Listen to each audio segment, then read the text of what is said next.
A very good morning to all my dear students. आज की industrial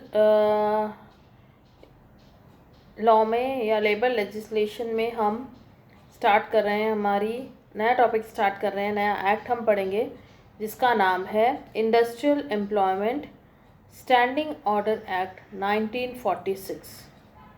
औद्योगिक रोजगार स्थायी आदेश अधिनियम के प्रमुख प्रावधान जो है, मेन प्रोविजंस हम पढ़ेंगे।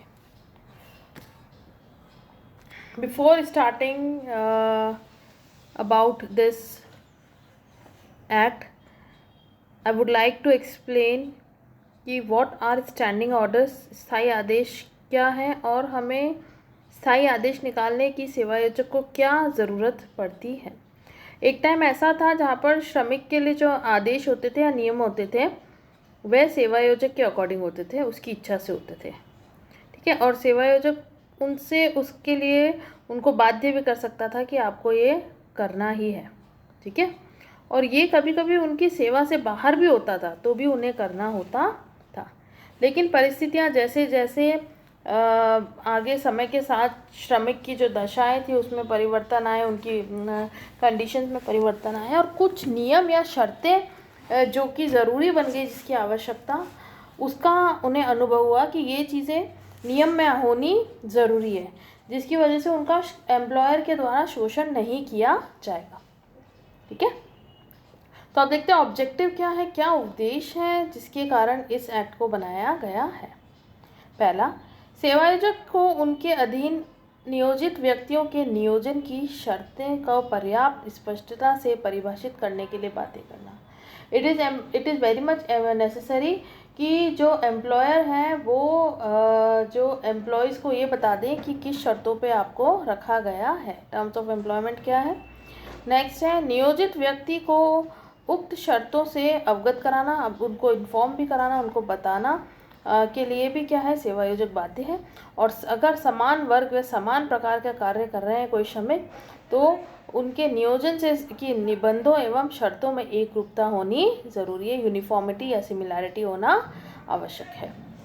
नेक्स्ट आता है extent and application of the act. Extent की बात करें तो अधिनियम का विस्तार एवं उसे लागू होना। एक्सटेंट की बात करें तो ये जो एक्ट है वो संपूर्ण भारत में लागू होता है।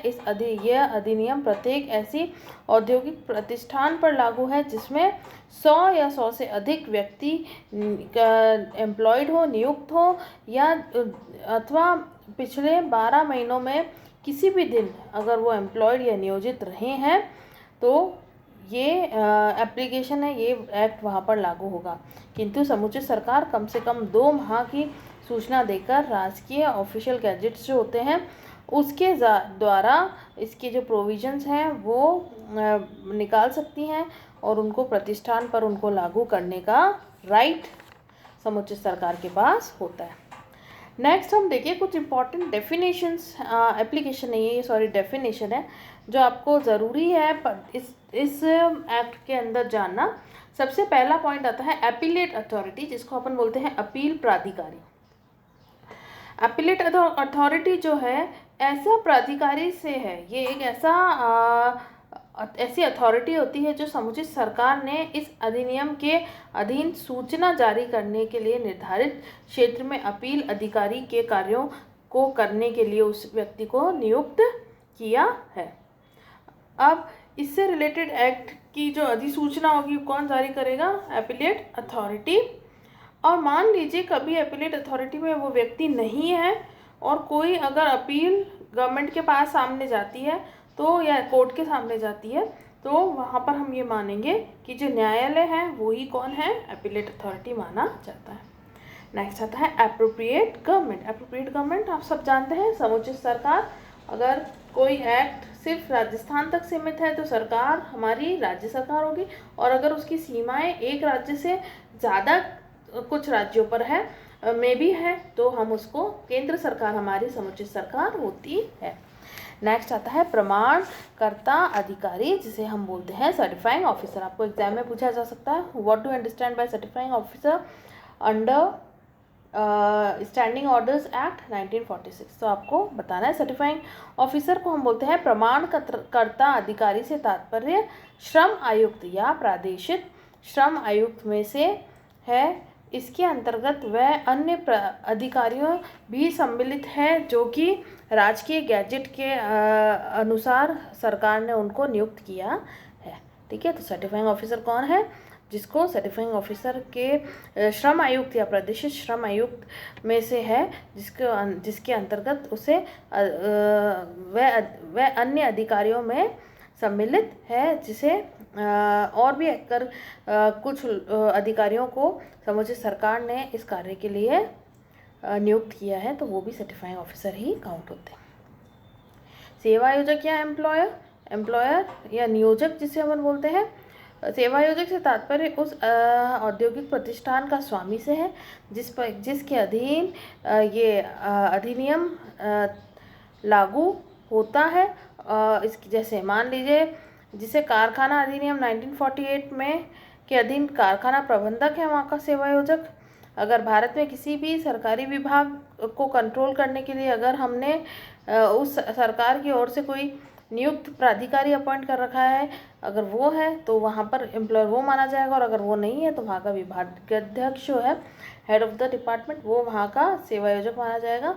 और दूसरे कंडीशंस में अगर स्वामी या और कोई भी प्रबंधक नहीं है तो पर्यवेक्षण या नियंत्रक जो है वो उत्तरदायी होता है।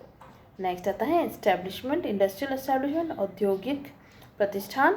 औद्योगिक प्रतिष्ठान से निम्नलिखित में से है कौन कौन है? मजदूरी भुगतान अधिनियम, कारखाना अधिनियम, रेलवे अधिनियम, भारतीय रेलवे अधिनियम, और उस व्यक्ति का प्रतिष्ठान जो कि औद्योगिक प्रतिष्ठान के स्वामी के साथ किए गए अनुबंध की पालना के लिए श्रमिकों की नियुक्त करता है। नेक्स्ट है definition and scope of standing order. Definition की अगर हम बात करें तो डेफिनेशन क्या है स्टैंडिंग ऑर्डर की? स्थायी आदेशों से तात्पर्य इस अधिनियम की प्रथम अनुसूची में वर्णित विषयों से संबंधित नियमों से है। ठीक है, तो ये जो अब हम आगे पढ़ रहे हैं, प्रथम अनुसूची के अंदर जितने भी विषय है, ठीक है, हम उन विषयों को क्या बोलेंगे? They are the standing orders. Important है आपके एग्जाम पॉइंट व्यू से, आपसे एग्जाम में पूछा जा सकता है। एक्सप्लेन द प्रोविजंस, या प्रथम सूची में जितने भी स्टैंडिंग ऑर्डर्स हैं उनको एक्सप्लेन करिए। तो आपको ये सारे पॉइंट्स एक्सप्लेन करने हैं। पहला, श्रमिक का वर्गीकरण। उदाहरणार्थ स्थायी है, अस्थायी है, प्रशिक्षु है, प्रोबेशनर है, बदली श्रमिक है, या निश्चित अवधि के लिए नियुक्त है। आपको ये बताना है कि type of employees, type of workers क्या है, क्लासिफिकेशन ऑफ वर्कर्स जिसे अपन कहेंगे। श्रमिकों का कार्यविधि क्या है, अवकाश के दिन कितने मिलेंगे उनको, वेतन दिवस क्या है उनके, मजदूरी की दरों की सूचना देना आदि। पारी में काम करना, शिफ्ट जिसे अपन कहते हैं, उपस्थिति तथा विलंब से आने के लिए क्या पनिशमेंट है। नेक्स्ट है छुट्टी एवं अवकाश के लिए आवेदन की शर्तें क्या रहेंगी, विधि या अनुमति प्राप्त करने के लिए कौन ऑफिसर होगा, कुछ द्वारा कौन से द्वार से प्रवेश करना है, क्या आपको एक्सपेक्ट करता है एम्प्लॉयर कि आप कहाँ से एंटर करोगे, और तलाशी देने के लिए आपका दायित्व क्या रहता है। औद्योगिक प्रतिष्ठान के खंड सेक्शन को बंद करना या पुनः खोलना या स्थायी रूप से बंद करना, या इस मामले में उत्पन्न होने पर सेवा आयोजक एवं कर्मचारी के अधिकार एवं दायित्व क्या रहेंगे। सेवा या रोजगार की समाप्ति तथा इस हेतु सेवा आयोजक या कर्मचारी द्वारा सूचना देना संबंधित नियम। दुराचरण के कारण निलंबित, अगर सस्पेंड किया गया या पदमुक्ति करी गई है जिसको डिस्पेंस बोलते हैं, तथा वह कार्य या गलतियां जो दुराचरण माना जाए वो क्या है।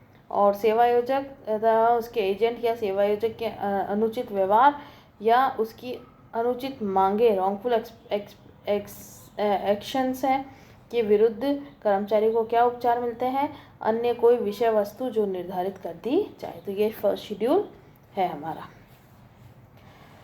नेक्स्ट आते हैं submission of draft standing order. अब मान लीजिए किसी एम्प्लॉयर ने अभी अपना एक स्टैंडिंग इंडस्ट्रियल एस्टेब्लिशमेंट खोला है, तो उसको अपने ड्राफ्ट स्टैंडिंग ऑर्डर देना पड़ेगा, जिसको अपन बोलते हैं ड्राफ्ट स्थायी आदेशों की प्रस्तुति। ठीक है। इसके लिए 6 माह में प्रस्तुति करना ज़रूरी है। किसी भी औद्योगिक संस्था पर उस अधिनियम के लागू होने की तिथि से 6 माह के भीतर सेवायोजक को स्थायी आदेश प्रस्तुत कर देने चाहिए। स्थायी आदेश प्रमाणन के लिए, उसको सर्टिफाई करवाने के लिए उसे 5 कॉपी में वो आदेश देने होते हैं, उसको 5 कॉपी में वो प्रेजेंट करने होते हैं। प्रथम सूची में मॉडल स्थायी आदेश के अनुरूप अब वो फर्स्ट शेड्यूल के अकॉर्डिंग या जो मॉडल स्थायी आदेश बना हुआ है उसके अकॉर्डिंग ड्राफ्ट सबमिट करता है। नेक्स्ट, कर्मचारियों का विवरण संलग्न करना। अब इसमें टाइप ऑफ एम्प्लॉयज़ भी उसको संलग्न करने पड़ेंगे, उसके यहाँ कितने प्रकार के कर्मचारी हैं, ठीक है, तो उसके साथ उसको वो, और अगर श्रम संघ है तो उसको श्रम संघ का भी नाम लिखना पड़ता है।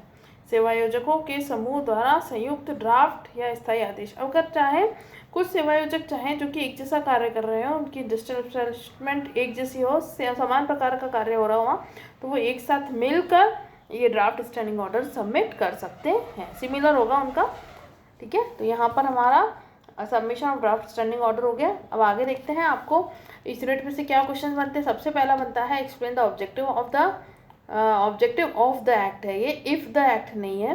Who is certifying officer, certifying officer कौन है, and define standing order and explain it's scope. Standing order बताइए और उसका स्कोप के अंदर आ जाएगा। प्रथम अनुसूची जो है वो आपको यहाँ पर एक्सप्लेन करनी है। इस टॉपिक से रिलेटेड अगर आपको कोई भी क्वेश्चन पूछना है तो आप मुझसे, आप फ्री हैं, वो क्वेश्चन आप मुझे व्हाट्सएप ग्रुप पे पूछ सकते हैं। Thank you so much.